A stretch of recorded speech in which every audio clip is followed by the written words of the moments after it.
To kick off our afternoon session, we have with us a very special guest with whom I had the honor of actually spending a few weeks ago some time giving her a tour of the QTS Richmond NAP. I've been on a Zoom call with her, trying to convince her to actually be here amongst us, and I'm so glad and thankful that she accepted my invitation. And I'm speaking about Madam Secretary of Administration, Lyn McDermid, who's here. Madam Secretary, thank you for coming and giving us your time.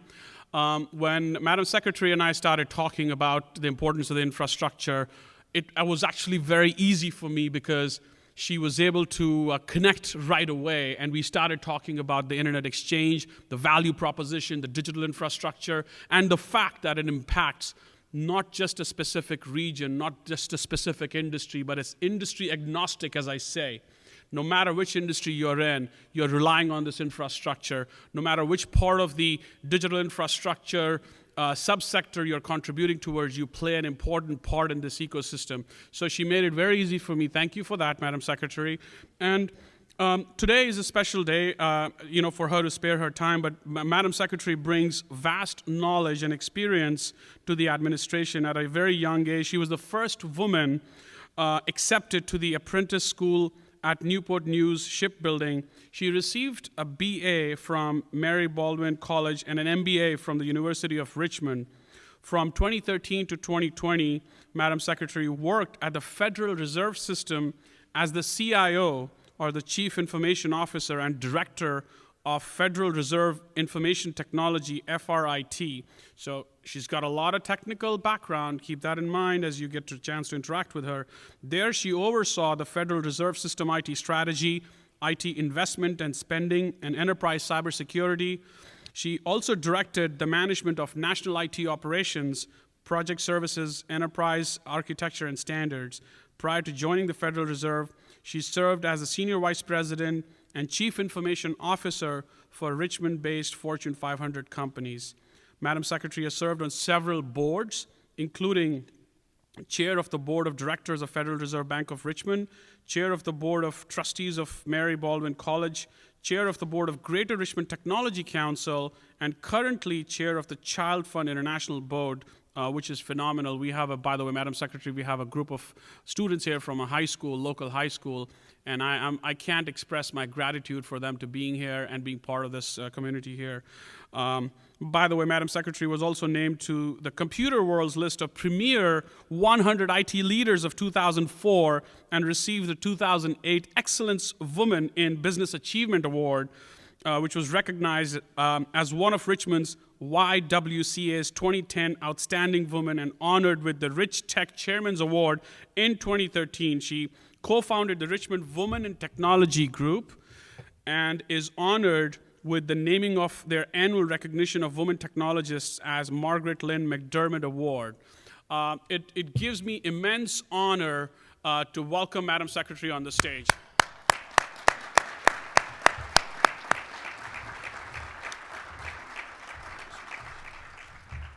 So Vinay assured me he would shorten my bio because I always feel so old when he goes through all that.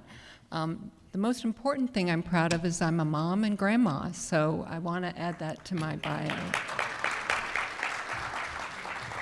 So thank you so much, Vinay, for that warm welcome, and I really appreciate the opportunity to talk with you today.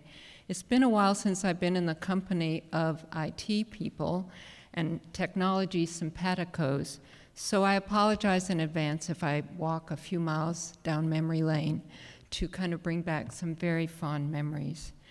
Today is a very big day. It's a big day for Interglobix, it's a big day for DKICS, it's a big day for Henrico County, a big day for QTS, and a very, very big day for Virginia and economic development within Virginia. Governor Youngkin's focus on making Virginia the best state in the Union, in the United States, and the best place to live, work, and raise a family is coming to fruition today. The ribbon cutting that we will have in just a few moments is a visual, a symbolic, and a reality that Virginia is now the hub of a premier interconnectivity ecosystem that embodies Dr. Cerf's vision for fast, reliable, and resilient technology interconnection across the globe. Congratulations to everyone who has been part of making this day happen. And as you know, it is also Election Day. And since the election department is a part of my secretariat, I've been very much involved in the months and months of hard work by thousands of election officials who work diligently to make today happen. A lot of work has been about technology. Elections affect everyone's life, and it is about people, process, and technology. Just about everything we do nowadays is people, process, and technology. There are hundreds and thousands of people in Virginia today manning our precincts, making sure that the election is done well. The processes are well honed, but often change from one election to another. For instance, this year is the once-in-a-decade time when we have redistricted. As a result of redistricting, data has changed throughout the Commonwealth. All of the over 6 million registered voters' addresses were checked to make sure that they're voting in the right precinct, and cards were mailed for them to authorize their address. And technology is at the core of ensuring that checks and balances are tested, retested, and tested again. And elections is just one example of how technology enables the outcomes, credible, valid outcomes.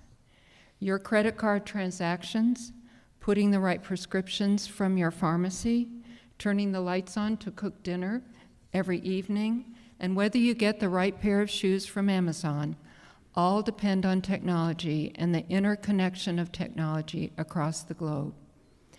We deserve the right results, and the kind of technology we're discussing here today gives us those results. One thing I've learned as a CIO is most people don't really understand how it works. That's why I'm so excited about being here today. You do. They think that technology is the home screen. They think that technology is a website they go to. Technology is a complex interconnection of applications, network, compute, data, interfaces, security layers, and a whole lot more. It is those connections enabled through innovative products like DKICS that make it work. And when it's working, society thrives. 30 years ago, I entered the world of technology by moving from what I thought was the coolest job I could have. I was an engineer starting up nuclear power plants. It was really fun. I was a bit dismayed to go to a job that I thought would be more mundane, but boy, was I wrong. Getting into technology is not just a job, it's a passion. It changes the world, and that's why we're all here. There is nothing that compares to a team of really smart systems analysts, I bet you have a few of those, trying to figure out how to solve a problem, trying to figure out how to keep things running. Over the last 30 years, I've had the joy of working with lots of, to be honest, creative and innovative people with great ideas, big ideas. I've seen complex business processes automated and streamlined to save time and money and to improve customer service. I have witnessed some of the coolest and unimaginative technology that truly does change the world. By thinking big, taking risks, and finding new and innovative ways to deliver services, traditional businesses have been transformed. All kinds of new businesses have been started up. Productivity has improved significantly. And national defense, thanks to you, Dr. Cerf, has kept us secure and safe. And life-changing healthcare technologies have emerged to extend life expectancy and improve the quality of life. So here's where you need to humor me. I thought I would walk a little bit down memory lane to remind a few of us who have been there, and those of you, I see a lot of you who are too young to realize how we got here, just how we did get here. My first job in IT was to manage a group of project managers. I was sent to IT from engineering because the vice president I worked for said, "We never get our projects on time or on schedule or on budget. Go over there and help them out." The application we were building was written in COBOL and running on a mainframe. We were automating manual accounting functions. Think of how far we've come. Some mainframe utilization was metered based on TSO, and transmission was over a wired network. Process controls at the time were analog, and cell phones were carried around in a suitcase. Anybody remember those? The move to distributed computing was a game changer. Client-server moving code and functionality to local devices to improve speed and access, distributed servers to save money and make things more efficient, and personal computers and mobile devices that now have more memory than the mainframe I worked on in 1992. And then, thanks to you, Dr. Cerf, came the global network called the Internet. The evolution of technology has been amazing. I believe that this migration unleashed the innovation across the globe in a way that would not have happened if we had stayed in that tightly confined glass house. Dr. Cerf had been conducting his research and developing network protocols, communication systems, and much, much more that would revolutionize the way technology is delivered today since the 60s, I think. In 1992, which is the year I joined IT, Dr. Cerf and his colleague Bob Kahn founded the Internet Society. I smile at the coincidence, and perhaps even a little bit of karma, that brought me to IT at that pivotal moment when Internet had become so profound and so prolific that a society was formed around it. It was a year or two later that the Internet, and you correct me if I'm wrong, Dr. Cerf, but became more open source. And the first domain names were actually registered. I can still remember when a young student that was interning in my department came to me and said, "You know, Mrs. McDermid, I think that you need to register some domain names.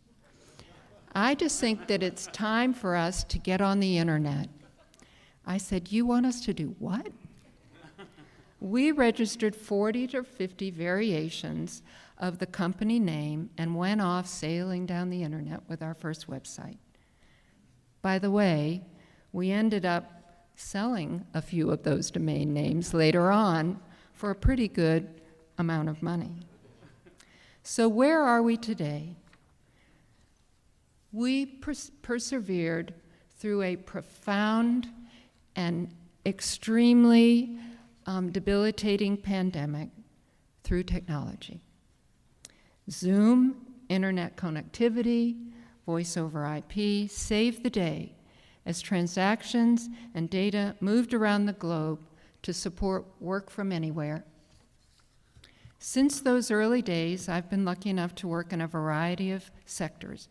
Energy, as Vinay mentioned, energy, financial services, healthcare, education, each of those sectors and many more are completely dependent upon interconnectivity, adequate compute capacity, and controls that maintain resiliency, reliability, availability, and security. So that leads me to a vision for Virginia set out by Governor Glenn Youngkin and his administration. Our governor has made it absolutely clear. His vision is to make Virginia the best place to live, work, and raise a family. He also believes in collaboration, establishing a culture of excellence, fostering innovation, and building more capacity within our state. To achieve this, his focus is clear and relentless. Improve education, including outcomes, preparing students for college or jobs, building a workforce that meets the demands of current and future businesses within Virginia, and investing in research and development. Other areas of focus are making our communities safe, providing diversity and opportunity for all Virginians, and making state government work for the people, not the opposite. We also want to make Virginia a place where businesses can come, and you heard this from Jason, and open up shop. Economic growth is so important to maintaining relevance. If you're not growing, you're losing out to others, and you're probably backing up. As individuals, businesses, and government, we all aspire to leave the world a little better than we found it. And we all want to make a difference. And that's why I signed up to be on Governor Youngkin's team. And that's why we want to make our state the very best. In our administration, technology is the foundation of many initiatives. Digital infrastructure is key to growing Virginia's economy. Virginia is the leading data center market in the world and is known globally for its data centers and digital infrastructure. And we love our data centers. We are working with localities like Henrico County, utilities like Dominion Energy, and the Data Center Coalition to find locations, ensure reliable, low-cost energy, and encourage more technology-driven companies to stay in, or even more importantly, move to Virginia. Our subsea cable landings, one on state property in Virginia Beach, and one planned for a little further south in Virginia Beach, have poised Virginia to become the global digital gateway of our nation. These cables are essential to handle the exponential growth in global traffic and transactions and data. Today, we are in a global economy. I don't need to tell you that, where goods and services move more quickly and across greater distances than ever before. So I'll give you an example of this value proposition in the form of payments. Payments need to move further and faster than ever before. The SWIFT network was created to support a world in which payments are not only trusted, but instantaneous. One of the projects started when I was at the Federal Reserve was a real-time payment system that would ride on a similar network and secure interconnectivity to financial institutions. That system may go through DKICS. For all of this to work efficiently and effectively, we need interconnections, linking carriers' networks, corporate networks, even personal networks, so that transactions and data can flow unencumbered to the end user. We need domestic capacity and much-needed new infrastructure as compared to the aging fiber infrastructure that we currently have. As more and more happens in public and private cloud, this need is going to become even more important. Virginia is a prime location.